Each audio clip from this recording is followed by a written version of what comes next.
Hey guys, I hope you're having a great and wonderful day. In today's video, I want to share with you these DIY storage crate seats that I created for my daughters for their playroom. But I also plan to transition them into a classroom when I become a teacher because they also make great seats and storage for a classroom.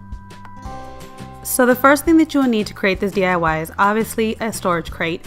And I like the Sterilite brand storage crates because they are very sturdy. I've had this pink one for years and it still has held up.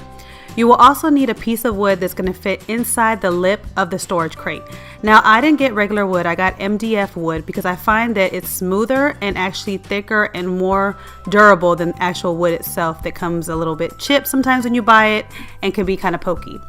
So you will be using the side of this storage crate to be able to lift this wood whenever you want to remove it for storage. And I just had Home Depot cut the wood to the size that I needed. I just gave them the dimensions and they cut the wood for me at no cost.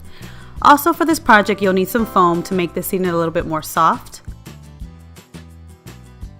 You will also need foam batting for this project, not only to make the seating softer, but to tie the foam and the wood together. And of course, you'll need some fabric for this project, and you can get it in any print or design that you would like. Also for this project, you'll need a staple gun and some staples. But if you don't have a staple gun, you can also use a glue gun if you would like. It won't hold it as tight as the staple gun, but it will still work. So to begin this project, you're going to lay out the foam on the floor and lay the piece of wood on top of it so that you can trace it out and cut it to size. You want the foam to be the exact same size as the wood.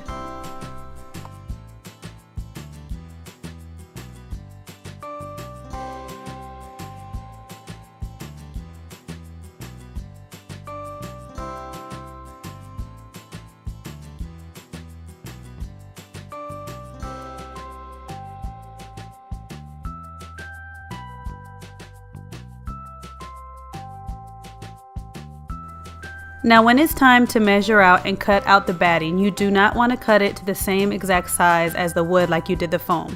You want to have some room on the side so that you can be able to pull it over the foam and the wood to be able to staple it and glue it on the back. And you will do the same process with the fabric as well.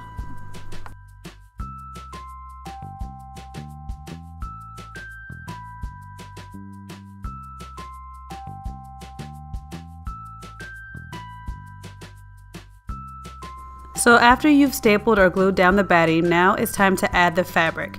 And some people add the fabric and the batting together at the same time, but I like to staple down the batting first and then do the fabric afterwards because I feel like it makes it a tight and cleaner fit. So this is how your seat should look when it's all done, and it should be able to fit snug into the storage crate with no problems and fit nicely and not fall through.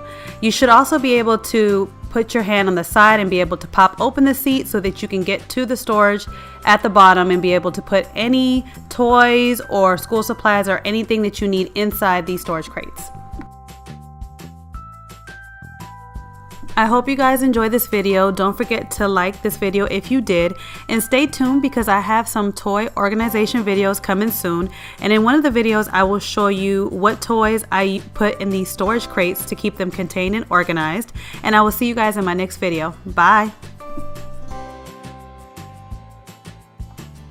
Hey guys, don't forget to click on the picture in the middle of the screen so you can subscribe to my channel and get notifications on all the new videos that I put out, and check out these other 2 videos that I have posted on my channel on either side of my picture. Have a great day.